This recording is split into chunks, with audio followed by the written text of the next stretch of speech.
Olá pessoal, tudo bem? Nós estamos aqui mais um evento, um bate-papo na verdade, sobre um tema muito interessante falando sobre licitações e contratos.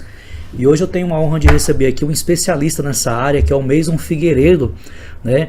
Ele vai contar um pouquinho sobre a trajetória dele aqui nessa área, né? Dentro do ambiente da administração pública.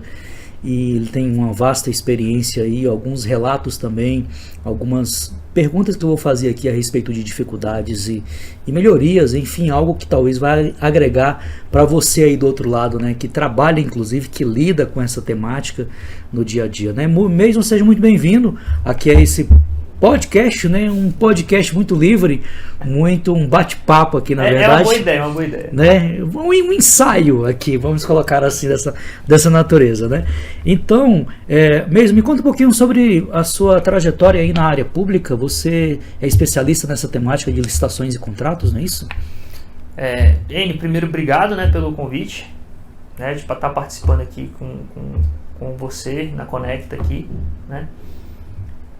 Tenho algum tempo nessa área, né? Mais ou menos aí uns 20 anos. Opa. Né? Então, quase a minha idade. Nem seu tempo de Brasília, que é mais que isso. Mas vamos lá. Tem um tempo caminhando aí nessa vida aí, dentro da administração pública, e muito engraçado que sou de Brasília, né? Nascido aqui, criado aqui em Brasília. E Brasília, o primeiro ponto que você vai ter é serviço público, né? Você nasce em Brasília, você vai fazer concurso. E o engraçado é que o concurso que eu passei, pro órgão que eu passei, eu fiz esse concurso em 2001. Eu tinha acabado de me formar técnico em contabilidade no ensino médio, só que eu estava cursando biologia, né? Não tinha nada a ver com o que eu tinha cursado no ensino médio. E eu fui convidado por um amigo meu a ajudá-lo a estudar para esse concurso que eu passei, né? Eu estava na faculdade e tal, e a gente se encontrava na biblioteca da faculdade para estudar, eu ajudando ele, e falava, pô, cara, não quero trabalhar com essa área e tal. E acabou que eu passei no concurso, ele não, né? E quando eu passei no concurso, então fui chamado em 2003 só, no finalzinho da validade do concurso. E eu decidi que ia assumir, né? Na época, pô, quebrado, né? Quebrado você vai trabalhar com o que tem. E eu falei, não, cara, eu vou assumir, vou ficar ali uns 6 meses e tal, dar um tempo aqui na faculdade, até arrumar uma coisa melhor aqui na faculdade, e vou me mantendo lá. Esses 6 meses viraram 20 anos, né? Esse ano completam-se 20 anos que eu estou no serviço público. E desde sempre, né, não direcionado, mas eu já caí na área de contratações, né? Sim.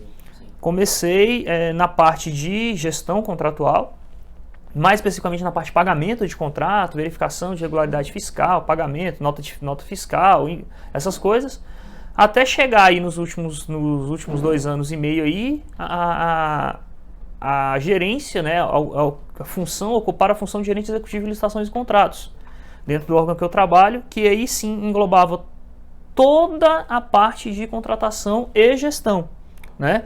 Porque quando a gente fala muito em licitação no serviço público, a gente se preocupa muito com o procedimento licitatório em si.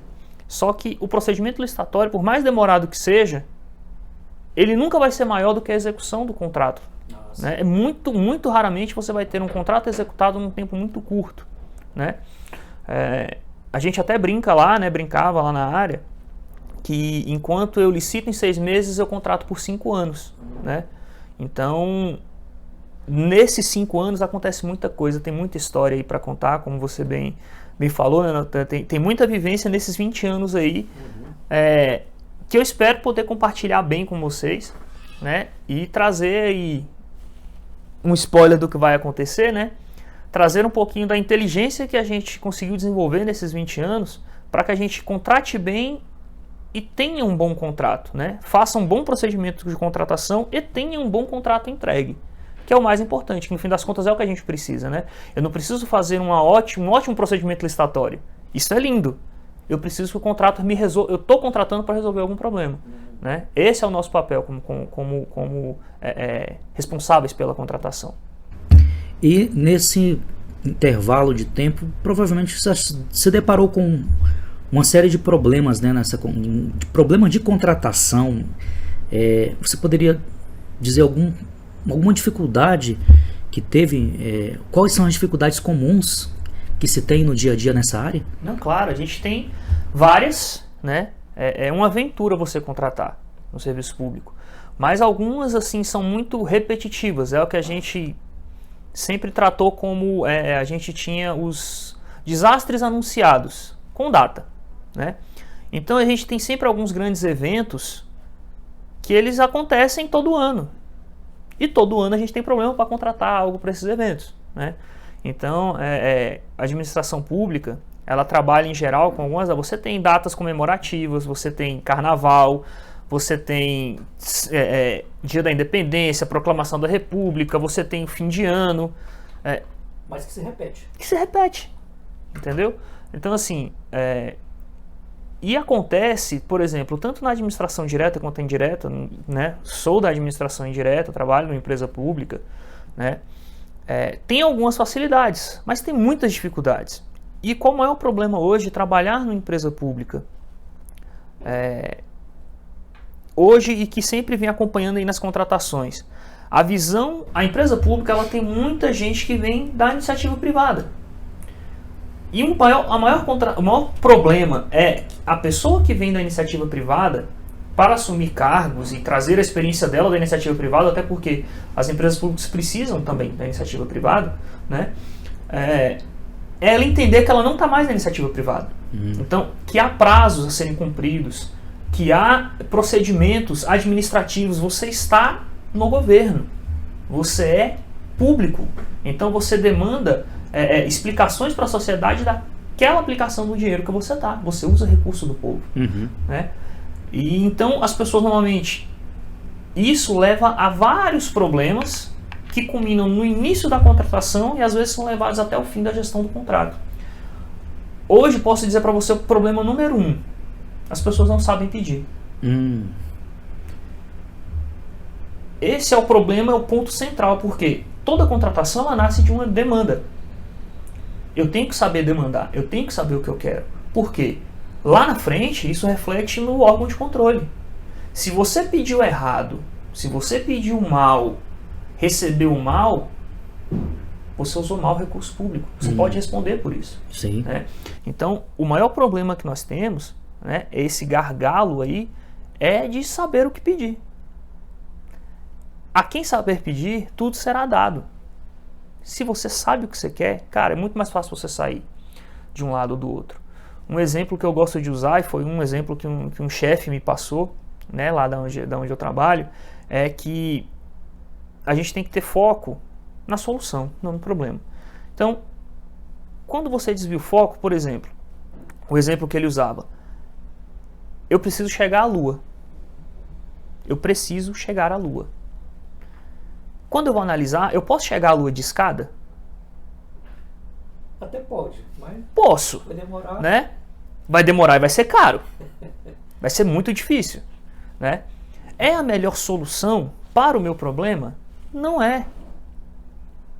Só que a pessoa, normalmente, é claro que a gente está levando aqui ao absurdo, né? Sim. Mas eu posso receber esse pedido na minha área de contratação. Olha, eu quero uma escada para chegar na Lua. Então, eu, como agente lá, ou um agente de contratação, que é a figura que foi criada agora na nova lei de licitações, mas o responsável pela contratação em si, a área responsável pela contratação em si, ela também tem que ter essa inteligência de traduzir o que chegou de pedido.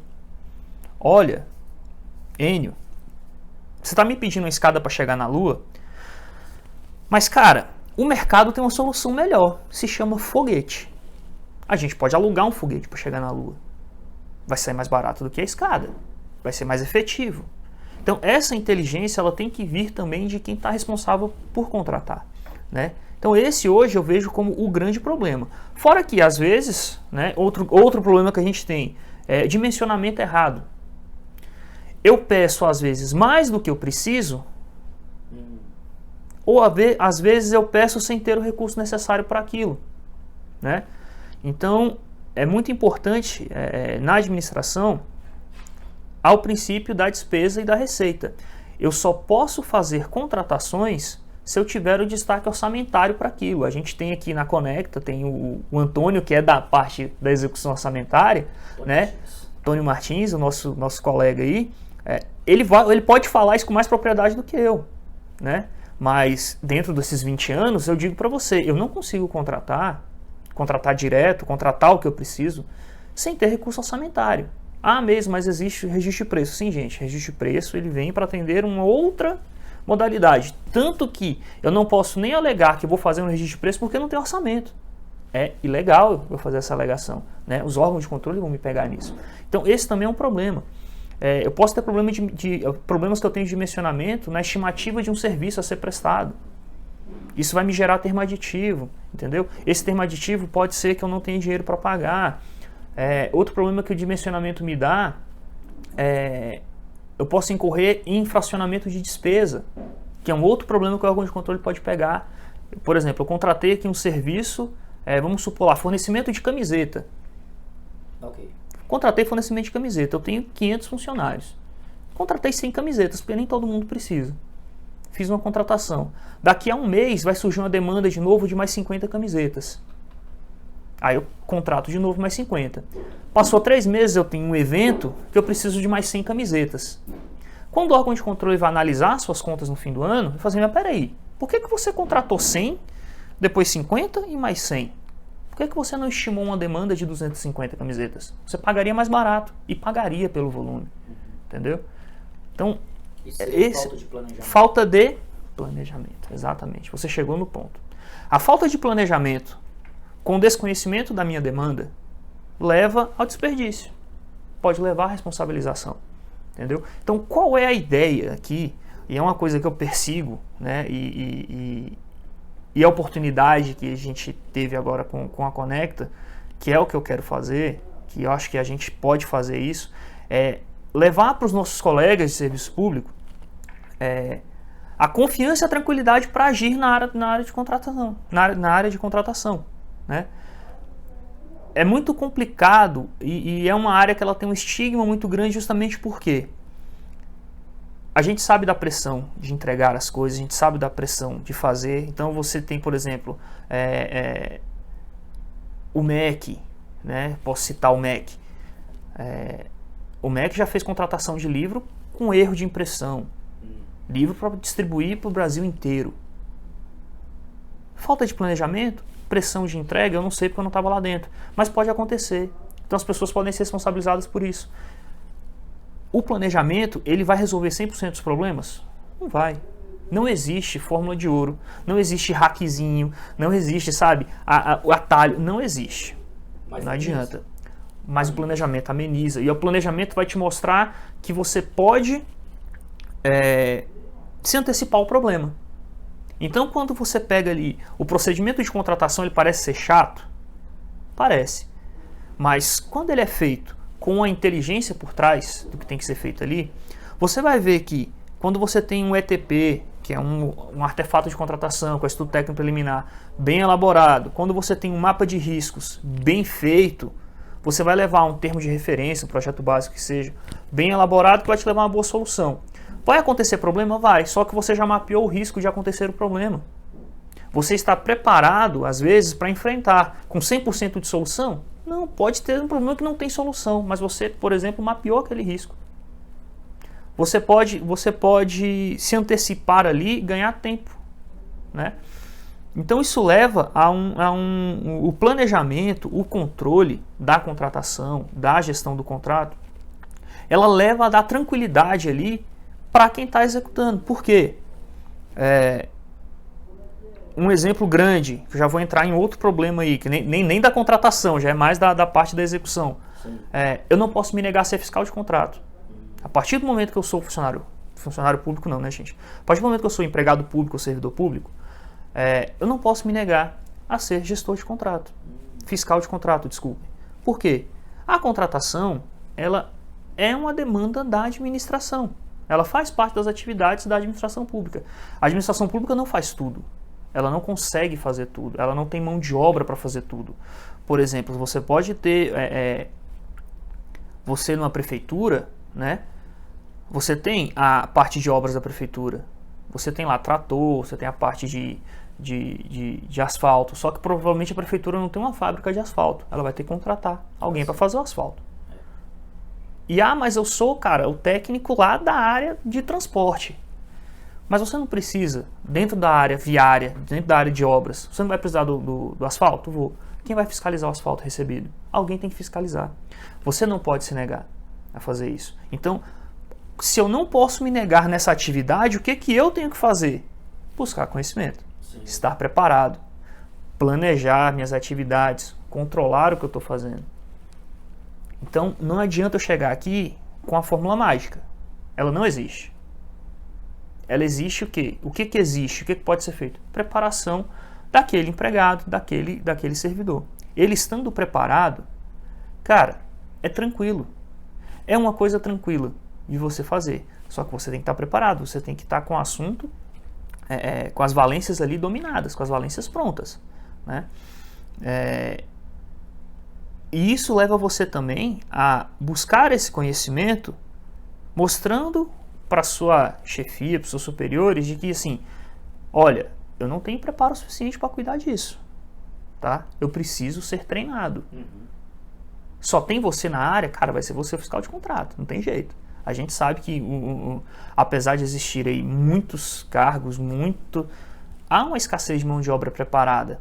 Pô, se há na iniciativa privada, imagina no serviço público.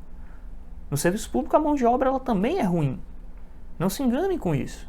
A mão de obra é ruim porque há uma mentalidade muito antiga e que eu espero que esteja mudando, mas há uma mentalidade de que assim, cara, eu passei no serviço público, não preciso fazer mais nada. Tranquilo. A gente tá aí para mostrar que é totalmente diferente. Não é bem assim, né? A madeira canta, o pau jambra nas costas e você vai, né? Mas ainda há essa mentalidade, né? De grande parte e principalmente quando você cai, às vezes, nessas atividades que são mais complicadas. Então, essa mudança ela tem que ver quando tem muita chefia antiga que enxerga assim, né? Mas isso aí qualquer um faz, não precisa de preparação, não precisa. Há um CPF ali, né? E os órgãos de controle eles atuam muito tanto na prevenção quanto na correção, né? E é melhor você então ser prevenido do que ser corrigido. Eu vejo isso como um grande apanhado aqui, já meio que me desviei, mas um grande apanhado para resolver, cara, 2/3 ou 4/5 do problema. Era isso que eu ia te perguntar, né? Planejamento e controle. Como se livrar disso, né? Como que eu vou me livrar então do TCU, né? Colocando TCU, dos TCEs, alguns municípios têm Tribunal de Conta Municipal. Como é que eu me livro disso? Pois é. Fácil? Não. Mas uma coisa que você tem que ter: conhecimento, planejamento e controle. Você planejou a aquisição, lançou a aquisição, ou a compra, a contratação do serviço. Ela mostrou que você fez um estudo de que aquela é a melhor solução. Você documentou tudo que você fez, você documentou as empresas que você foi atrás, os prestadores de serviço que você pesquisou serviço, preço público, você divulgou a licitação de forma correta, a licitação foi feita, que seja na modalidade eletrônica, né, que seja na modalidade presencial, que às vezes ainda acontece, principalmente em parte de município, né, mas está bem documentada, está justificada. Não tenha medo. O principal problema que eu já encontrei com auditores que já auditaram a empresa em que eu trabalho, que já participaram de curso que eu fiz, sentei ao lado de vários auditores, Tribunal de Contas do Distrito Federal, Tribunal de Contas da União, já do Tribunal de Contas de Minas, do Tribunal de Contas do Paraná, né? Já encontrei essas pessoas. Qual o maior problema que eles dizem? As pessoas não escrevem. Eu tenho um problema, resolvo o problema, só que eu não escrevi sobre ele. Então, no processo, o processo tem que falar por si. O processo administrativo, ele tem que falar por si. O que a a justiça, os juízes falam, advogados falam, o que não existe no processo não existe no mundo, isso é real. Isso é verdade. Principalmente na hora de apurar responsabilidades. E, gente, é importante, vocês estão ouvindo a gente, é importante o seguinte, apurar responsabilidade não quer dizer punir. Quando eu abro uma apuração de responsabilidade, eu estou revendo um procedimento. Pode ser que a coisa deu errado e ninguém fez nada errado. O procedimento é ruim. Isso é um recado muito importante. Tá? Não precisa ter... Gente, processo administrativo disciplinar, Lei 9784/99. Eu não posso ter medo de apurar, porque isso vai me levar a aperfeiçoar. Eu posso ter um procedimento que é ruim, que não é efetivo. Então, um processo de apuração de responsabilidade nem sempre vai levar a uma punição. Ele pode levar a uma reformulação do seu procedimento. Então, isso é importante. Só que se eu tenho um problema e não anoto esse problema, eu posso abrir um processo de apuração de responsabilidade, só que eu não vou saber como eu resolvi aquilo. Porque eu mesmo estou no órgão. Eu saio do órgão. Aí daqui a 3, 4, 5 anos, o Tribunal de Contas, o órgão de controle interno, quem seja, vem e faz um apanhado das contas. Vai analisar os processos. E vai ver que ali houve um problema e ninguém relatou nada. Eu sei como eu resolvi. Então, se eu for chamado, eu sei responder. E se eu morrer? Cara, para estar vivo, para morrer, basta estar vivo. Todos estamos. Então, eu posso mudar de país, posso mudar de cidade, posso mudar de órgão, posso perder a capacidade de falar, posso perder a capacidade de escrever, posso morrer. Por isso a importância da anotação. Por isso que eu faço o controle. Entendeu? Então, gente, o controle, ele vai evitar para você, primeira coisa, ele vai evitar que você esqueça como você resolveu. Ele vai evitar que o órgão de controle fique te perguntando o que você fez. Vai evitar de que você se enrole na hora de explicar. Por quê? Cara, você anotou o que aconteceu. Não aconteceu nada de diferente daquilo. Quando o órgão de controle pergunta, cara, mas N, por que você tirou esse computador daqui e colocou aqui? Não, porque aqui ele pegava menos igual, como está no relatório que eu entreguei para o senhor, aqui ele ficava menos frio. Aqui ficava um pouquinho mais quente, era melhor para esse monitor, para esse computador não parar de funcionar. Daqui a 6 meses volta um auditor, mas Enio, por que você trocou o computador de lugar? Auditor, como está no relatório aí, que foi o que aconteceu, eu troquei porque aqui era mais quente para ele ficar. A história é uma só, você não se enrola. Entendeu? Então esse é o maior problema, o melhor caminho para evitar problemas com os órgãos de controle.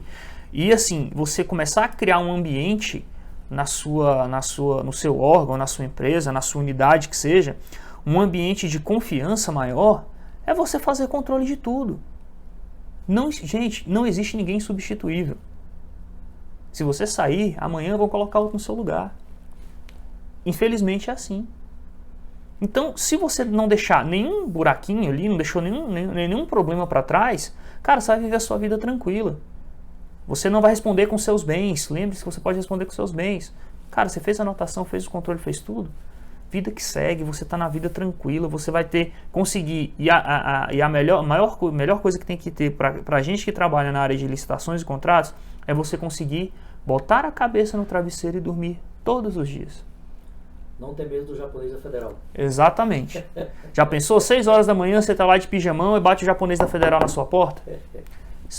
Isso, cara, é essa tranquilidade, sabe? Não há o que pague essa tranquilidade. Excelente. E sobre o assunto de gestão de contratos, como fazer um recebimento, como fazer uma medição? Cara, gestão de contratos como eu disse lá atrás, né, minha vida no serviço público começou na gestão de contratos. Então, o recebimento, as medições nos contratos são coisas simples, mas que dão problema. Por exemplo, o recebimento. Vamos começar lá, né? Foi o primeiro ponto, o recebimento. Como é que eu recebo o que eu contratei? Né? Eu posso ter comprado um objeto, posso ter comprado um equipamento, posso ter uma prestação de serviço. Como é que eu faço esse recebimento? Primeira coisa, lembra que eu tenho um fiscal de contrato? Sim. Pode ser um fiscal, uma comissão. O contrato, ele traz as condições de recebimento. Meu primeiro ponto vou ao contrato. Pô, mas eu conheço o Zezinho da empresa, é um cara legal. Sim, pode ser uma pessoa excelente. Ele cumpriu o que está no contrato para você receber aquilo?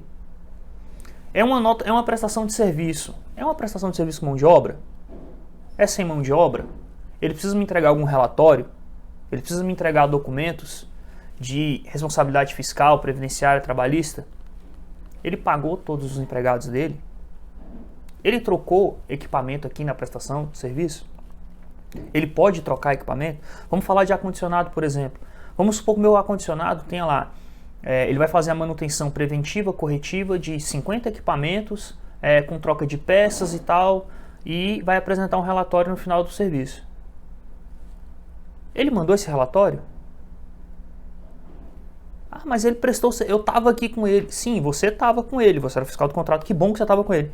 Mas a condição de recebimento daquele mês, dos meses de prestação, é o quê? Tem que vir o relatório. De novo, se você tiver o relatório, quando você tiver o controle, como a gente estava falando antes, o controle vai bater e vai falar, não, mandou pagar, está aqui o relatório. Ele fez a análise, ele fez o serviço nos 50 pontos que tinha que fazer. Então, o que eu tenho que fazer para receber o objeto? Verificar as condições de recebimento que lá estão. Verificar se o serviço foi prestado, se o equipamento foi entregue, se o teste foi feito, se eu tenho o lugar que eu tinha dito para receber, para instalar. Tudo isso eu tenho que fazer para receber o objeto. Por quê? Se eu não tomar cuidado no recebimento, eu posso responder por isso, de novo, junto aos órgãos de controle. Nossa. Entendeu? Isso vai por quê? Eu vou ter que, nem sempre, né, a grande maioria dos casos, a gente não pode também achar que as pessoas estão agindo de má fé. Não é má fé. Mas pode gerar um prejuízo. Então, eu vou ter que explicar para o órgão de controle que aquela minha falha no recebimento não gerou um prejuízo ao erário. Será que não gerou? Não houve dolo da minha parte, né? Eu não quis fazer aquilo. Não foi por dolo. Mas pode ter gerado prejuízo. E eu tenho que ressarcir o erário naquilo. Então, eu posso receber nesse sentido. Recebi, tá tudo ok de acordo com o contrato, ele me entregou de acordo com o contrato? Ótimo, tá aqui. Atesta o recebimento, encaminha a nota para quem é de direito fazer o pagamento, com toda a documentação e tal. Tá ali. Ponto. Vou para medição. Eu tenho um contrato que ele tem medição de serviço. Como é que eu faço essa medição? De novo, a mesma coisa, eu tenho que olhar o contrato. Não adianta, não porque eu trabalho nessa área de recebimento de obra aqui há 30 anos, eu sei como é que recebo uma obra. Sim, eu não estou duvidando da sua capacidade. Eu estou querendo te proteger. O que o contrato diz? O contrato diz que o cara tem que alugar 10 containers para obra. Pô, mas não precisa, ele não vai usar 10 containers no mês. Cara, aí é problema de quem planejou a contratação. Planejou errado. Mas para eu pagar, fazer essa medição do contrato, ele precisa do quê? Que tenha os 10 containers ali. Sim. Ponto. Toda vez que você cumpre o contrato, você se livra de um problema. Ah, Mason, mas acontece a pressão. Gente, pressão, pedido de jeitinho, pô, quebra meu galho, isso vai existir em todos os locais, O que vai fazer a diferença? A sua postura.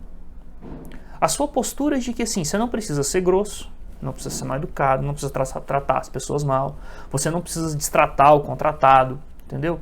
Só que qual é a sua postura? Cara, você assinou um contrato, você participou de um procedimento de contratação, você recebeu um termo de referência, um edital, se for uma licitação, né, um projeto básico, se for uma contratação direta, você recebeu ali estava a regra do jogo, meu cara. Você assinou um contrato. O contrato é que manda. Contrato, quem pega lá atrás, contrato administrativo, gente, lá nos primórdios do direito administrativo, contrato gera lei entre as partes. Pode ser que venha com termos errados, né? Pedidos errados, faltando coisas, mas de qualquer maneira o contrato está ali. Tem que seguir. Então veio errado, por exemplo, na medição. O cara tinha que ter feito 50 metros quadrados de piso. Ele fez 45. Eu não vou pagar. Não, você vai pagar os 45 e vai abrir uma penalização para o cara. De novo, gente, abrir um processo de penalização é a mesma coisa da apuração de responsabilidade. Eu não vou penalizar o cara necessariamente. Falar, meu amigo, me explica aqui, porque esse mês, tá aqui seu cronograma de obra, eu estou fazendo a medição, você tinha que me entregar 50 metros de piso, você me entregou 45. Por quê? Isso está anotado? Houve algum acordo entre a comissão de recebimento, o fiscal do recebimento aqui, para o cara só me entregar 45 esse mês? Anotem. Anotem. Na medição também. No recebimento também. Então, outro caso que eu gosto de falar de recebimento, né? Que aí é um problema de novo de origem. Fizemos uma licitação de... Eu não vou citar, né? Mas assim, foi feita uma licitação para compra de monitores. Vamos adquirir, sei lá, 200 monitores, né? Licitação bonitinha e tal, não sei o que, a empresa entrou, pregão eletrônico, a empresa entrou, participou, menor preço e tal. Pode mandar, ganhou, fechou, assinou o contrato, volta lá, mandou a descrição dos equipamentos, ganhou. Quando ela foi entregar os equipamentos, os monitores eram cor de rosa. Eita. Recebo ou não recebo? Tem que receber, né? Eu não coloquei na especificação qual cor que eu queria. Eu não posso me negar a receber nesse caso. Caramba. Não há um problema. Foi uma falha do planejamento que não previu isso. Então, essas falhas também no planejamento, elas repercutem no recebimento. Por isso que quando eu falei lá no começo, você pode planejar uma ótima contratação, mas um ótimo procedimento licitatório, mas você tem que lembrar que a contratação perdura no tempo, né? Então, esses monitores foram recebidos? Foram utilizados? Foram. Eles resolviam um problema? Resolviam. Só que, visualmente, na empresa, teve gente que não gostou. Nada contra ser rosa. Podia ser rosa, salmão, verde, azul. Então, no meu caso, eu precisava de um monitor. Se ele fosse rosa, verde, amarelo, não tô nem aí. Mas teve gente que se incomodou. Foge do padrão. Entendeu? Foge do padrão. Você tem um padrão, uma identidade visual da empresa. Ali um padrão de montagem do escritório e tal, dos locais. Então, assim, de repente você entra com rosa, pô, mas por quê? Né? Então, gente, de novo, nada contra ser rosa, tá? Tô falando a questão, como o Wayne falou, a questão dos padrões. É uma falha de planejamento que afeta o recebimento. Já aconteceu também, por exemplo, você está montando, vamos supor, um estúdio de TV, você compra a caixa de som. Normalmente a caixa de som do estúdio, ela é preta. Por quê? Ela tem que estar meio que camuflada. Já teve licitação, que eu já vi licitação, não só, né, no órgão que eu trabalho, tá, nos outros órgãos também, compraram uma caixa de som branca, ela era mais barata. A caixa de som não foi utilizada. Só que teve que ser recebida? Teve que ser recebida. Por quê? O problema não é de quem está me prestando o serviço, quem está me fornecendo. O problema foi eu que pedi errado. Então, esse recebimento do contrato, se está de acordo com as cláusulas que foram ali colocadas no contrato, no termo de referência, você tem que receber. Do mesmo jeito, não está de acordo, eu recuso. Não gera obrigação ali de pagamento se não houve a prestação do serviço, a entrega do bem, a contrapartida não houve, a obrigação de pagamento ela não é gerada. Esse pagamento pode ser postergado, enquanto não for sanado o problema. Então, assim, isso afeta diretamente, trata desde o início do contrato do planejamento ao recebimento, né? A mesma coisa a medição. A medição dos contratos ela tem que estar especificada, de novo, a medição do serviço que seja, da prestação, ela tem que estar especificada no contrato como vai ser feita, quando vai ser feita. E ser feita de acordo com o que lá está. Para quem fiscaliza, o maior problema é você virar... não é bem virar amigo, mas você extrapolar a parceria com a empresa que está te prestando o serviço ou está te fornecendo equipamento. É aí que você se enrola. Porque uma coisa é você ser razoável. A razoabilidade é um dos princípios da administração. Eu tenho que ser razoável. Mas eu tenho que ser razoável na medida que aquilo não prejudique o serviço público. Eu não posso, por exemplo, como já aconteceu, em alguns casos que eu conheço, alguns eu já vivi, outros eu conheço de relatos de colegas de outros órgãos, você fazer uma licitação com prazo de entrega daquele equipamento de 90 dias, você faz a licitação, a empresa pede uma prorrogação por 120 dias e você concede essa prorrogação de prazo de entrega, não é razoável. Porque se você precisava receber em 90, o cara está pedindo 30 dias a mais do que o prazo inicial. Quer dizer, você precisava em 90 dias, foi o prazo que você colocou no seu processo.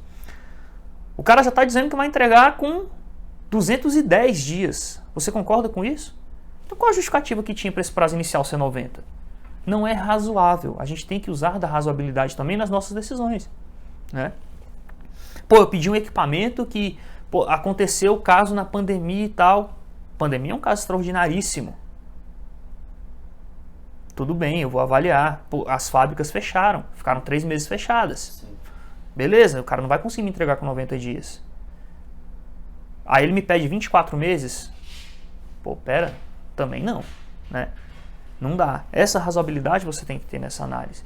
Tanto para receber, quanto para prorrogar, quanto para cumprir o contrato. Então, assim, a empresa de prestação de mão de obra, serviço com mão de obra. Pô, o cara não me enviou o extrato do FGTS dos funcionários. Cara, FGTS dá problema. Gera multa. Então, eu não posso ser razoável com o FGTS. Eu não posso ser razoável com o recolhimento de INSS. Eu não posso ser razoável com atraso de pagamento de salário. Por quê? Porque gera responsabilidade para a administração. Fora a insatisfação daquele terceirizado que você está ali trabalhando para você. Entendeu? A repercussão que tem, porque a administração ela não terceiriza a atividade nobre. Ela terceiriza a atividade que, gente, de novo na real, ela terceiriza a atividade que paga pouco. O cara que trabalha com serviços gerais, ele ganha salário mínimo. Pô, ele ganha salário mínimo e ainda atrasa? E tá tudo bem? Você vai receber? Não. Pô, você não pagou o cara no dia, mas toma aí o seu pagamento. Não. Então, essas atitudes, elas interferem na condução da contratação em si, né? E parece que eu estou dando só notícia ruim, né, gente? Estou falando só coisa ruim. Mas tem que desmistificar, abrir o olho, né?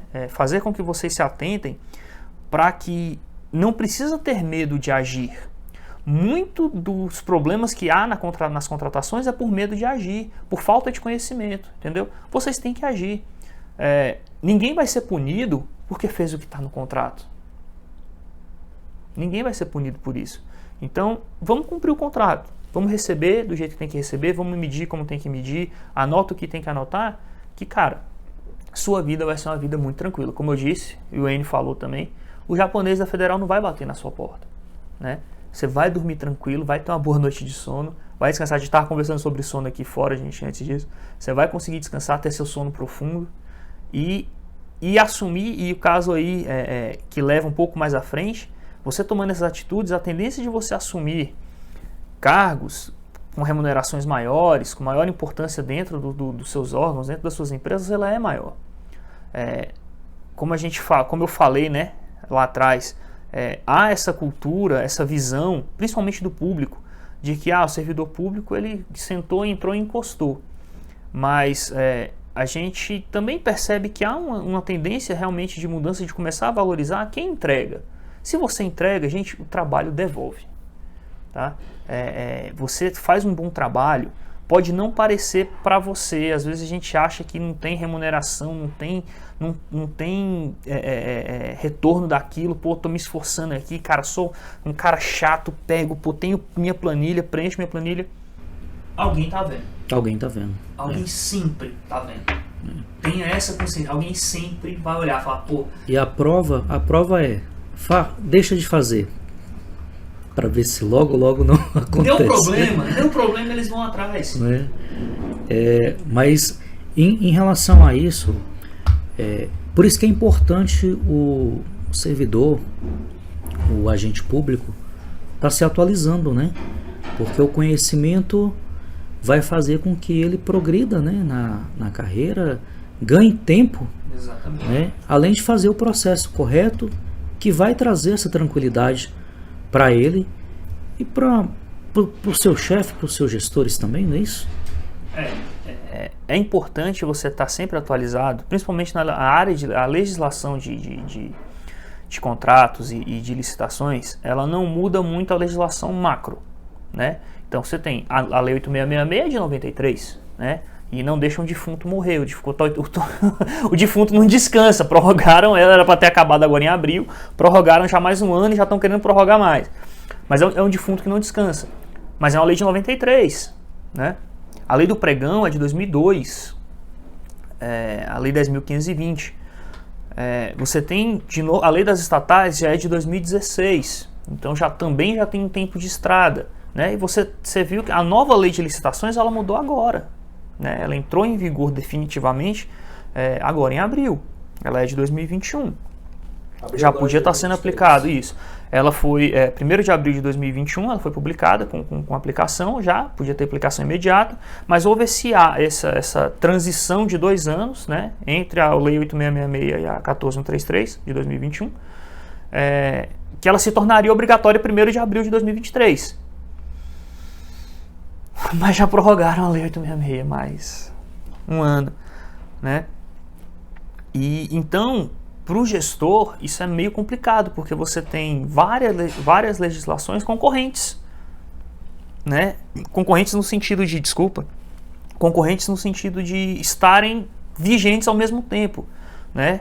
E há alguns TCEs, né? Alguns tribunais de contas estaduais já soltaram orientações, o próprio TCU soltou uma orientação sobre como proceder, né, nessa transição. Então, por exemplo, o TCU, salvo engano, porque eu vi muita legislação de Tribunal de Contas, mas eu acho que a do TCU, você pode continuar usando, que era a previsão, né, da 14133, você podia usar o regime antigo, né, que é a 8666 e Lei do Pregão, desde que você dissesse no processo que vai usar aquela lei, você podia usá-la, e durante todo o período de vida do contrato, né, independente de quando você publicasse, ou se você fizesse pela nova lei, você também podia fazer, e elas não se misturam. Então, por exemplo, eu não posso pegar elementos da Lei 8666 e misturar com elementos da 14133 e fazer um procedimento. Não posso fazer isso. Se eu vou balizar minha contratação pela Lei 8666, é Lei 8666. Se eu vou balizar pela 14133, é Lei 14133. Eu não posso fazer esse mix de legislações. No caso das empresas estatais, é a 13303 de 2016 e é só ela para a empresa estatal, né? Você tem ali as legislações infra-regulamentares ali, você tem instruções normativas, portarias e tal, mas as leis mesmo são essas, a Lei 8666, a Lei do Pregão, né? A Lei das Licitações de 866 de 93, a Lei do Pregão, que é a 10.520 de 2002, é a nova Lei de Licitações e Contratações, que é a 14133, e a Lei das Estatais, que é a 13.303. Né? Então essa é a legislação macro que você tem. Né? Só que você tem várias INs, você tem várias instruções normativas, várias portarias, vários regulamentos que, quem é da administração direta, por exemplo, muitos deles são obrigatórios. Quase todos são obrigatórios para a administração direta. Quem é da administração indireta não é obrigatório. Mas o órgão de controle vai ver o quê? Você tem uma regra específica, por exemplo, sei lá, vou de novo indo ao absurdo aqui. Ah, você tem uma regra específica para comprar água? Não. Pô, mas tem uma regra federal para comprar água. Mas eu não fiz a minha ainda, então você segue a regra federal. Enquanto você não tiver legislação própria, você tem que seguir a regra federal. Então acaba que muitos órgãos da administração indireta, né, acabam tendo que usar a legislação da administração direta, que é uma legislação um pouco mais engessada, né? Ela te dá menos discricionariedade, ali, menos poder de ação, né? Porque você não faz o seu regulamento. Então, você tem que estar atento, e aí quem trabalha nisso tem que estar atento ao regulamento interno. Por exemplo, nós somos empresa pública, nós somos empregados de empresa pública, eu tenho que estar atento ao regulamento, a lei 13.303, ao meu regulamento interno de licitações e contratos, as minhas normas, uma empresa tem normas, mas eu tenho a legislação infra também que eu tenho que olhar. Porque às vezes, por exemplo, pesquisa de mercado, ela pode estar sendo regulada. Eu não regulei como é que eu faço pesquisa de mercado no meu órgão, na minha empresa, por exemplo. Eu sou da administração indireta, não tem regulamento lá. Eu vou ter que seguir a IN de pesquisa de mercado do governo federal. Ah, eu não regulamentei a nova lei do pregão. o novo decreto do pregão, 10.000 e acho que é 10.024, 2019. Não regulamentei, então vou ter que seguir ele. Ah, eu não fiz ainda a transição, eu não regulamentei a contratação por técnica e preço, então eu não posso fazer, eu vou ter que continuar fazendo pregão. Então, eu tenho que estar atento a essa legislação, e isso realmente eu preciso estar me atualizando. Eu preciso ter acesso, por exemplo, a um repositório de normas, para saber quando as normas mudam. Porque, gente, se você trabalha, você não consegue estar acompanhando o tempo todo a atualização. É muita coisa. É muita coisa. Então você pega mão de obra, por exemplo, tem algumas portarias que tem lá, pô, o valor mínimo de posto. Hoje você não trabalha, às vezes você não trabalha mais com posto, tem atividade que tem que ter posto. Pô, tem atividade que é medição de por exemplo, limpeza hoje é por área de limpeza, você não trabalha mais com postos de limpeza. Não, você tem que fazer uma X produtividade diária. Eu tenho que limpar 1.200 metros quadrados. Como você vai limpar com 1, 2, 3, 5 pessoas, é problema seu da empresa. Então, tudo isso você tem que estar ligado. Ah, como é que eu transporto? Hoje, a gente fala, um problema que a gente tem na administração grande, que eu vejo em muitos órgãos, é o transporte. Transporte. E o transporte em sentido amplo. Tanto o transporte do empregado ali dentro das cidades, como viagem para outras cidades, entendeu? Transporte rodoviário, transporte municipal, viagem de avião, viagem internacional. Tudo isso tem problema. Um problema, por exemplo, de viagem de avião. Há um sistema do governo federal, da administração direta, chamado SCDP, que é Serviço de não sei o que de passagem. Eu não lembro o que significa o SCDP em si. Mas é onde você compra, um grande hub, que você compra as passagens para a administração direta. Ela usa lá o SCDP. A equipe do ministro vai viajar para tal lugar. Ela entra lá no SCDP e coloca. Só que tem empresas, por exemplo... vamos citar o exemplo aquele negócio, eu tenho que citar diretamente porque ela é muito diferente da SCDP. A empresa Brasil de Comunicação, ela trabalha com cobertura jornalística, ela é uma empresa de comunicação, ela trabalha com agendas. Às vezes a agenda é divulgada de um dia para o outro, né? A agenda da autoridade. Como é que eu vou fazer essa cobertura se eu tiver que entrar no SCDP que demora 5 dias, que eu tenho que lançar o pedido, tenho que autorizar? Eu não consigo fazer. Sistema de concessão de diárias e passagens. SCDP, concessão de diárias e passagens. Então, é um problema. Eu tenho que saber como contratar isso. Eu tenho que ter uma regra própria para contratar isso, né? E eu tenho que estar antenado com o que está acontecendo. Então, se eu não sou... Aí, vamos sair da empresa pública. Eu sou a administração direta. A administração direta, ela tem instrução normativa para quase tudo. A instrução normativa, por exemplo, de TI, ela é a principal, é a IN1 de 2019. Só que ela já sofreu várias atualizações.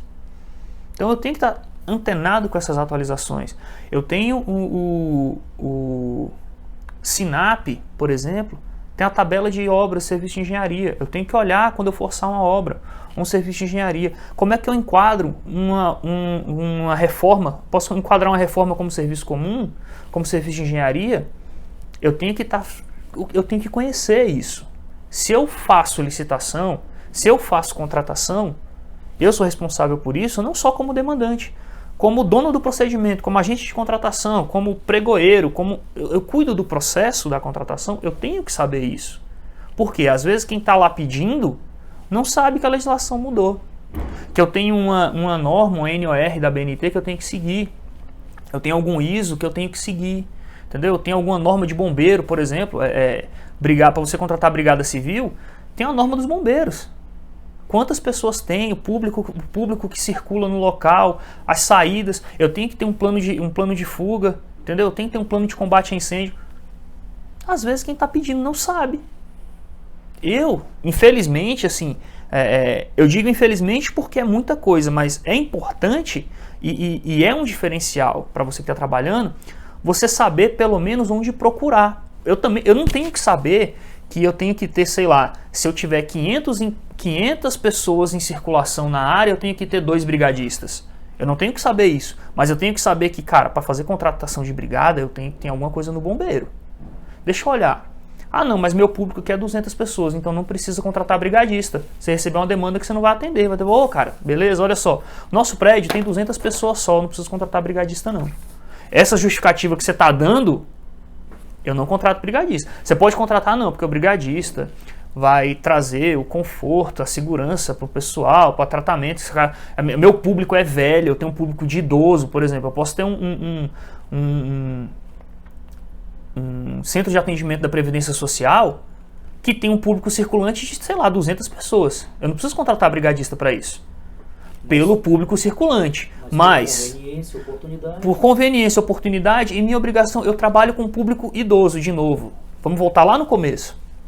No meu planejamento, eu vi que, no meu estudo técnico, eu vi que eu tenho 200 pessoas que circulam por ali diariamente. Só que eu tenho um público majoritariamente de idosos. Então é um público que demanda um atendimento médico muito mais do que um público jovem. A chance de ter um problema, de algum jovem passar mal, é muito menor do que em 200 jovens. Um passar mal e precisar de atendimento de brigada é estatisticamente irrelevante. Agora, em 200 idosos, não é estatisticamente irrelevante. Eu posso fazer essa medição, eu consigo fazer essa medição. Quantos atendimentos aquele posto ali, quantas vezes aquele posto teve que chamar o SAMU? Um gestor comprometido, um gestor que sabe o que tem que fazer, ele sabe. Põe minha mão no fogo por isso. E olha que eu não sou de pôr a mão no fogo. Mas um gestor comprometido, ele vai saber o que acontece na área dele. Se é um gestor lá, pô, eu sou responsável pelo posto de atendimento da Previdência Social. Eu chamei o SAMU 3 vezes no mês, cara, eu tenho que ter um brigadista aqui.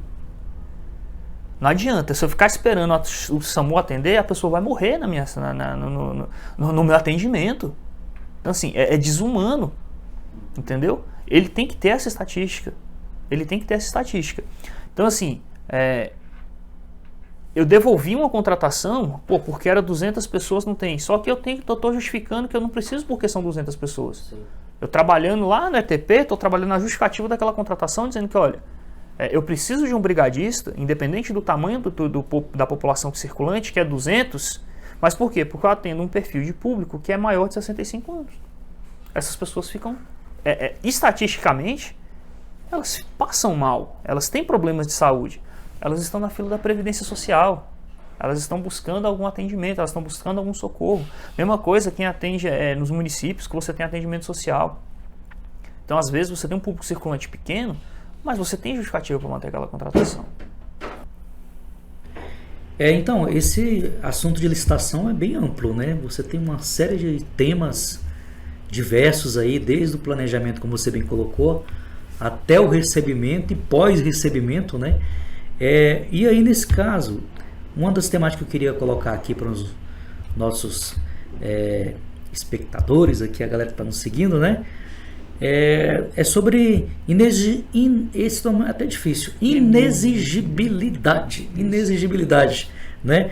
Que é a famosa dispensa de licitação, isso, não é isso? Quais casos, então, que atividades poderiam ser contratadas diretamente? Não, então vamos lá, primeiro vamos dividir as coisas, né? A contratação direta, ela é basicamente dividida em duas modalidades. A inexigibilidade é uma modalidade de contratação direta e a dispensa, né, de licitação é outra modalidade de contratação direta. Então eu tenho vários casos aí que a legislação trata, né, mas basicamente, vamos assim, um chute, não é chute, né? Eu estou chutando, mas é mais o jeito de falar. Algo em torno de 90% das dispensas que são feitas, elas são dispensas de valor. Como assim dispensas de valor mesmo? Há um limite de valor, né, um teto de valor aí, em que eu posso dispensar o procedimento licitatório. Edital, publicação, posso dispensar isso e fazer uma contratação direta de valor. No caso das empresas públicas, né, esse valor é de R$50 mil, não sei se ele foi atualizado já, tinha uns burburinhos aí para atualizar pela inflação, mas é de R$50 mil para serviços comuns e de R$100 mil para serviços e obras de engenharia, né? E a nova lei de licitações, ela trouxe um limite maior desses valores para a administração direta, né? Não vou saber de cabeça agora, acho que é 57.120 alguma coisa, tá? Para serviço comum e serviço de engenharia, né? E eu tenho a inexigibilidade. que é um tipo diferente. A inexigibilidade, ela é também, a maioria dos casos, é por inviabilidade de competição, né? Fornecedor único, né? Então você tem ali serviço artístico. Hoje, a legislação ela trata como inexigibilidade. Então, é inviabilidade de competição. Vamos supor, por exemplo, eu preciso fazer uma perfuração de poço de petróleo, né? Eu tenho um mercado, a Petrobras, dependendo da dificuldade que seja, por exemplo, a Petrobras pode fazer uma inexigibilidade. Contratar uma empresa que seja especializada, por exemplo, em perfuração em oceano, em poço profundo, né? Você vai ter uma competição, você vai ter muitas empresas com isso? Acho muito difícil. Por quê? Porque a Petrobras ela é a líder mundial em exploração de petróleo, no caso de petróleo profundo. Então você não tem muita competição. Então a inexigibilidade, a maioria dos casos aí, eles são casos de inviabilidade de competição, né? Eu tenho um fornecedor único. Os casos de dispensa, como eu falei, eles são mais voltados aí para facilitar, né, agilizar as contratações. Só que, de novo, aí tem o problema do controle, né? A partir do momento eu tenho lá toda a classificação contábil, né, das despesas lá dentro da contabilidade dos órgãos públicos, das empresas, eu tenho lá toda a classificação contábil. Aquele códigozinho que é gerado ali, para cada código daquele, eu tenho um limite de dispensa de 50 mil ou 100 mil reais, se for caracterizado como, né, serviços ou obras de engenharia. Então, se você for pensar, por exemplo, num catálogo que tenha 500 classificações, eu posso ter 500 contratações por dispensa. O que isso leva, né? E é um dado curioso aí. Qual é a regra da administração? Como eu contrato na administração? Por licitação. É a regra, tanto na 8666 quanto na 14133. Eu contrato por licitação. Na Constituição Federal, eu contrato por licitação. Só que se eu for licitar tudo, eu não vou conseguir licitar tudo. Por quê? Por causa do prazo, do planejamento e da falta de mão de obra. Então, algumas pequenas despesas, elas podem ser dispensadas do procedimento licitatório. Então, hoje, por exemplo, o governo federal ele já tem a dispensa eletrônica, né? Que é como se fosse uma pequena licitação que você faz. Você vai cadastrar ali os seus artefatos de contratação e vai abrir no portal de compras públicas, né? Eu acho que já está no PNCP, se não tiver, deve estar para entrar no PNCP, que é o Portal Nacional de Compras Públicas, que vai substituir o Comprasnet, né? Que é o portal antigo, é o portal de compras do governo. Então, isso acontecendo, na dispensa eletrônica, hoje, por exemplo, você coloca a cotação lá e as empresas vão ver que tem uma cotação para compra, né? Uma compra mais rápida, mais expedita ali, vão cotar. Só que também acontece, e aí também é coisa que pode acontecer de você entrar em contato direto com a empresa. Você vai ao mercado, solta aquele seu projeto básico ali e tal, e pede para as empresas mandarem proposta, né? E isso aos olhos do controle pode configurar um problema. Não é um problema, não está errado, mas pode vir a levar você a um problema. O primeiro deles é você ter continuamente a mesma empresa sendo contratada por dispensa. Cara, pode estar tudo certo, mas pode gerar um questionamento no órgão. Pô, por que você não faz uma licitação, então, disso que você está contratando, né? Pode ocorrer o fracionamento da despesa. O que é fracionar a despesa? Eu dei o exemplo das camisetas, né? Fiz uma compra de 100, depois fiz uma compra de 50, depois fiz uma compra de 100, depois fiz uma compra de 50, sempre me atentando a não ultrapassar o limite de 50 mil reais. E lembrando que esse limite é anual, tá? Não é por compra, não é a cada compra de 50 mil. É dentro da conta, a nossa contabilidade não é anual, a lei orçamentária não é anual, a LOA. Então, dentro daquele ano, eu posso usar em cada conta contábil 50 mil reais ou 100 mil reais. Ou 57 mil, então, eu posso usar dentro desses limites. No ano, não é na compra. Então, assim, eu não posso, por exemplo, se no final eu ver que eu contratei quase 50 mil em 6 etapas, se eu tivesse feito uma licitação, provavelmente eu teria recebido um valor menor. Eu teria usado um valor menor. Ah, mas se for até 50 mil eu não preciso licitar. Não, você precisa licitar. Tá? A regra é licite. Você vai justificar por que não está licitando, mas a regra é licite. Não é porque é menor que 50 mil aquela aquisição, aquele problema, que eu não vou fazer a compra por licitação. Né? Gente, no órgão lá, no órgão que eu trabalho, por exemplo, eu fiz licitação de 12 mil reais, de 7 mil reais, entendeu? Claro que dependendo da licitação não vale a pena economicamente, porque eu vou parar pessoas e é uma coisa que a gente tem, um problema que a gente tem na administração, né? Até onde eu sei, tanto na administração direta quanto na administração indireta, você não tem ali o custo de homem-hora, e é um custo importante. Quanto custa eu parar um empregado ali para fazer uma licitação? Porque eu gasto com salário, com os benefícios, quanto me custa aquele tempo do empregado ali para fazer um procedimento licitatório? Às vezes esses 6 mil, 7 mil, 8 mil reais que eu licitei não pagou o custo do empregado. Então eu faço uma dispensa. Sim. Só que hoje eu não sei mensurar isso. Então é um problema para a administração isso aí. Né? Então eu posso fazer dispensa, a maioria das dispensas são nesses casos. Há alguns casos específicos tratados em licitação, tratado na legislação, mas eles são bem menos, a ocorrência deles é bem menor. Né? Então eu tenho a contratação emergencial, é um tipo de dispensa de licitação. Por exemplo, a contratação emergencial, ela não respeita o limite de 50 mil reais. Eu, sei lá, desabou um prédio, caiu uma ribanceira, caiu um muro de arrimo ali. Dependendo da área, aquele muro vai dar 80 mil, 100 mil reais. Tive uma enchente na minha instalação. Entendeu? Aconteceu em São Paulo. Por exemplo, São Paulo acontece chuva direta que dá enchente. Rio de Janeiro acontece. Cara, as instalações aqui encheu, inundou, tá tudo sujo, cheio de lama e tal, não sei o que. Cara, 500 mil reais para limpar. Só que eu preciso limpar isso rápido. Não dá tempo de eu abrir um processo, fazer um procedimento licitatório. Não, eu tô em uma situação de emergência.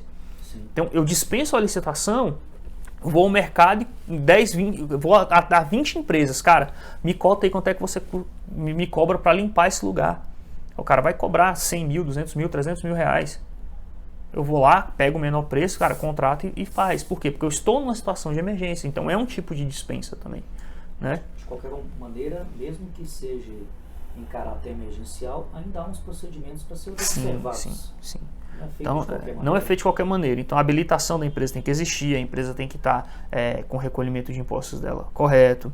Você tem que delimitar o tempo, por exemplo, da sua emergência. Você tem que delimitar exato, porque o prazo de uma contratação emergencial ele é de 180 dias, prorrogáveis por mais 180, né? Prorrogáveis por igual período.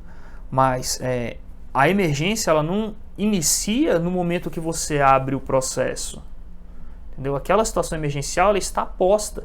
Então, por exemplo, houve uma enchente no dia 1º de maio. Hoje é dia 10. Tá tudo inundado, alagado, tudo sujo lá desde o dia 1º. Então, esse dia 1º já está contando os meus 180 dias. Né?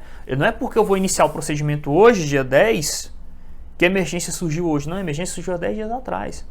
Então, isso conta também. Então, eu tenho que delimitar no tempo como que eu vou fazer. Eu preciso fazer sim um projeto básico. Por quê? Porque quem vai assumir aquele serviço, fornecer aquele equipamento de forma emergencial, ele tem que saber quais são as regras do jogo.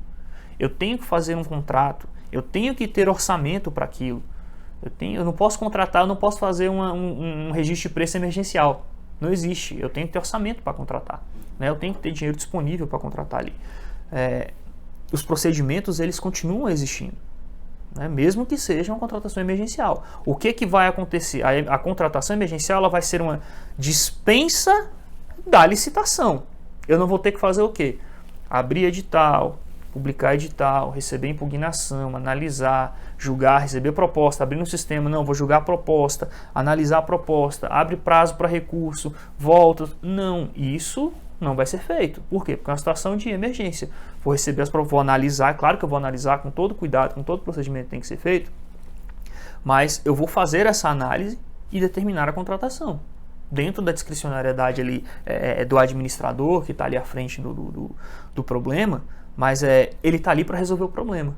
Então, quanto mais conhecimento ele tiver, mais preparação ele tiver, uma equipe preparada com ele, menos riscos ele vai correr. Por quê? Porque ele vai saber que quando chegou ali para o seu gestor tomar a decisão, ele sabe que a equipe dele sabe o que está fazendo. Né? Não vai colocar ele em maus lençóis, assina aí e o próximo prefeito que se vire. Não, é você que assinou, você que vai se virar. Então você tem que ter... É importante isso, a gente está falando muito aqui do empregado, mas isso é importante também para o gestor. Né? Para o chefe do empregado, ele tem que ter uma equipe bem formada para o proteger. Sem dúvida. Né? E assim, gente, não vamos ser inocentes. Serviço público é proteção. Né? Há muito rigor no controle com quem está à frente da decisão. Então, desculpa meus amigos auditores, que eu já falei com ele, tem alguns. É muito fácil você ser auditor. Né? E eu estou tirando aqui, eu estou falando isso do meu papel de gestor. Né? É muito fácil você pegar o processo depois de pronto e analisar sentado na sua sala, no ar-condicionado, com 3, 4, 5 técnicos para analisar o processo para você, e você fala, cara, olha só, aquele INSS ali do cara ia vencer no dia, hein? E você deu um vacilo aqui. Pô, aquele meio metro ali de piso não precisava, hein? Meu amigo, você tava falando, beleza, o que eu tenho que fazer? Agora sim, o cara tem que tomar a decisão, ele tem que acontecer erros, se forem apontados, minúsculos. Por quê? Porque ele se cercou de uma equipe bem preparada, uma equipe bem treinada e ele também conhecendo. Né? Então você vai ver que você vai minimizar ali. Diga-se de passagem que o auditor está fazendo o papel dele também. Exatamente, tá? Eu tô falando mal do auditor aqui, gente, mas falando mal no sentido de assim, o auditor tá ali para ver se você está fazendo certo. Ele não tem a pressão de tomar a decisão no momento. Só que ele tá ali para analisar suas contas. Como o Enio falou, há um procedimento a ser seguido, mesmo numa contratação emergencial, numa dispensa, numa inexigibilidade. E por que esse tipo de contratação é olhada com muito mais cuidado? Porque eu dispensei a licitação nesses dois casos. Eu tenho que justificar por que eu dispensei a licitação. Todo ato administrativo ele é motivado. Eu preciso de um motivo para fazer o que eu vou fazer. Como agente público, nós fazemos o que a lei manda. Não é o que a lei não, não é o que a lei não veda. Eu não posso fazer tudo o que quero. Não, eu devo fazer tudo que é determinado. Então assim, se a lei diz que eu tenho que fazer licitação, eu tenho que fazer licitação. Mas ela abre lá, justifique por que não faço, eu tenho que justificar por que eu não faço. E eu não vou dizer que não vou fazer, não, é porque assim, sabe, eu comprei essas camisetas aqui e comprei essas outras 50 depois, daqui a um mês, comprei mais 100 daqui a um mês, é porque o valor era baixo e não valia a pena fazer licitação. Não, mas não valia a pena fazer licitação para 100. E o auditor concordo com você.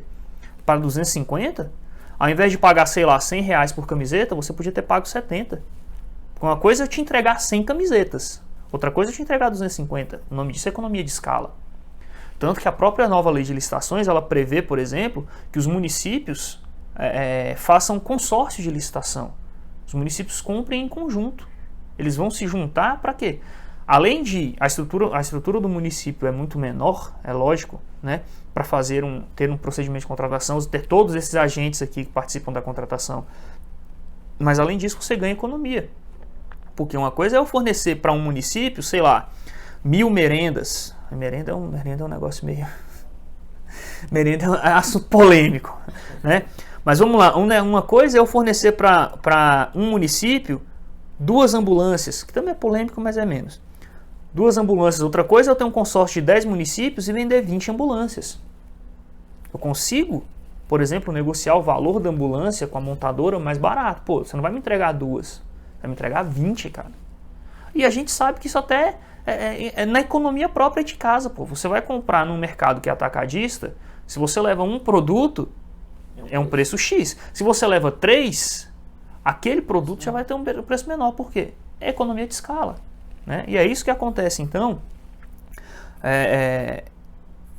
que o auditor olha quando você faz uma dispensa, principalmente a dispensa de valor. ela é muito olhada nesse sentido. Pô, mas você está dispensando o valor aqui, você fez várias compras iguais, pô, por que você não licita? Tá? Não quer dizer que você não possa, gente. Toda a sua lista todo o seu código contábil, né, ele é aberto à contratação direta. A dispensa ela é prevista, ela é legal, a dispensa, tá?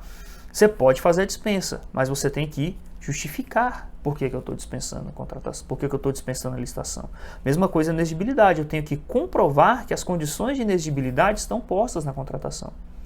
E tem várias condições de inexigibilidade, entendeu? Gente, por exemplo, eu posso fazer uma inexigibilidade para compra de um equipamento direto do produtor? Posso. Eu tenho que justificar por que eu estou comprando. Olha, eu tenho 3 fornecedores, mas eles são revendedores. O produtor é só um. Eu vou inexigir essa licitação, que ela pode ser qualificada como inexigibilidade. Por quê? Eu estou comprando direto do produtor daquele equipamento que eu preciso. Tá? Então, a inexigibilidade, ela é bastante... tem os casos lá específicos para você contar, tanto da dispensa, mas assim, em grande parte ocorre mais a dispensa. E por valor. Justamente por causa dessas compras de pequena monta. E é engraçado que a gente fala essa questão da licitação e das dispensas, né, das contratações diretas. Apesar da licitação ser a regra, em número de contratações, tanto na administração direta quanto na indireta, algo em torno de 70% a 75% das contratações são feitas de forma direta. Elas não são feitas por licitação.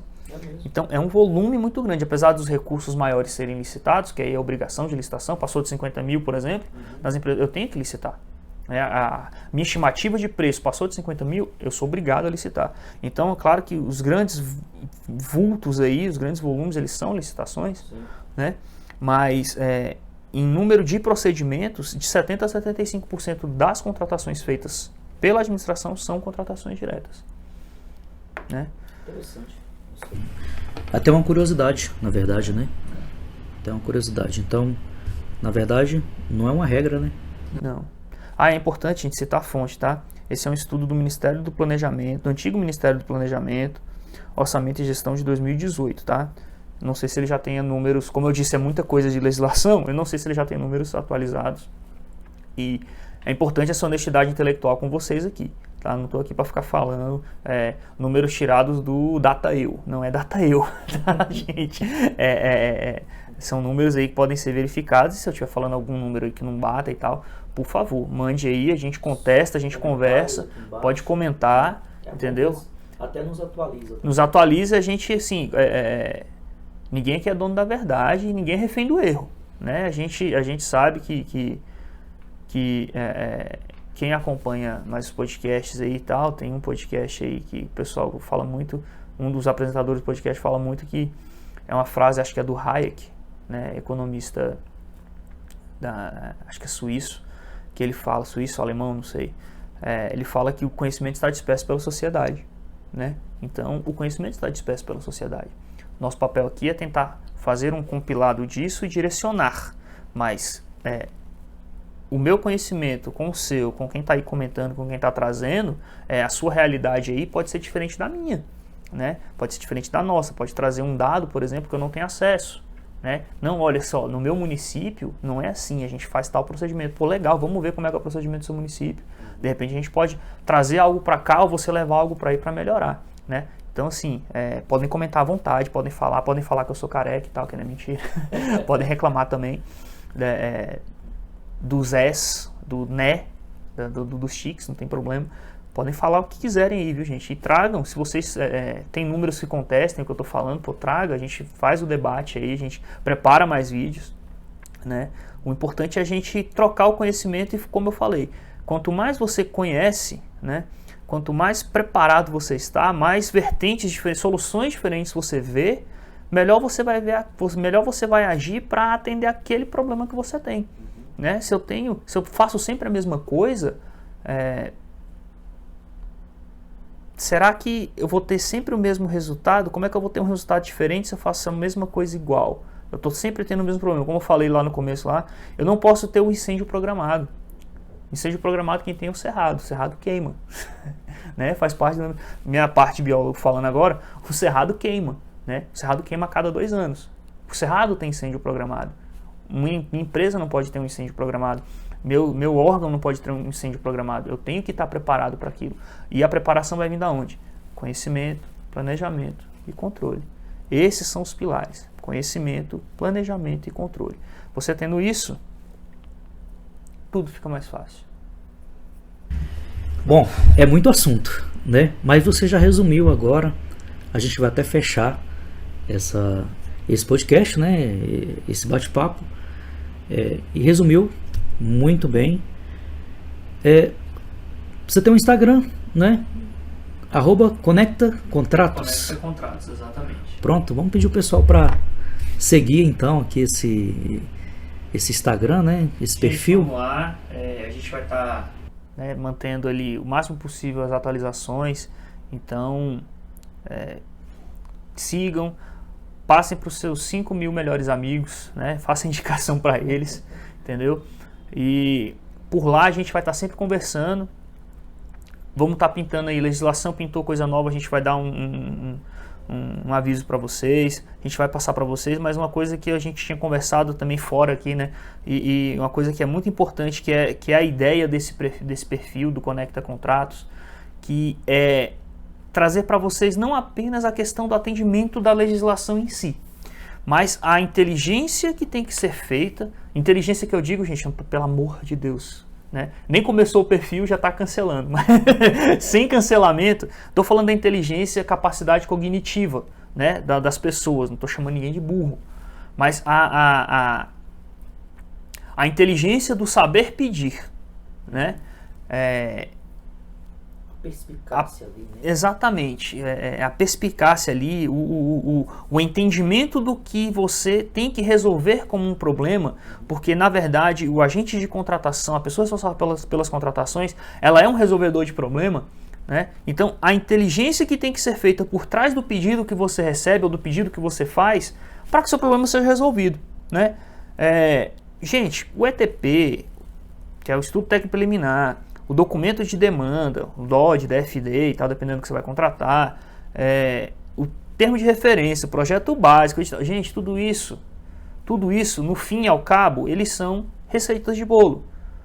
O que vai fazer a diferença para o seu pedido ser bem atendido, ser mal atendido, para você ter uma vida tranquila, para você ter uma licitação sem ser contestada pelo TCU, pelo Tribunal de Contas do seu estado ou do seu município, o que vai fazer a diferença nisso, gente, é a inteligência que você vai pôr ali na definição do que você vai contratar.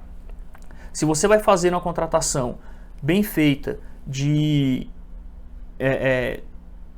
bem determinada no seu objeto, uma contratação bem determinada ali no seu contrato, um contrato fechadinho, com as obrigações bem definidas, com as penalidades bem definidas, com o papel de cada um.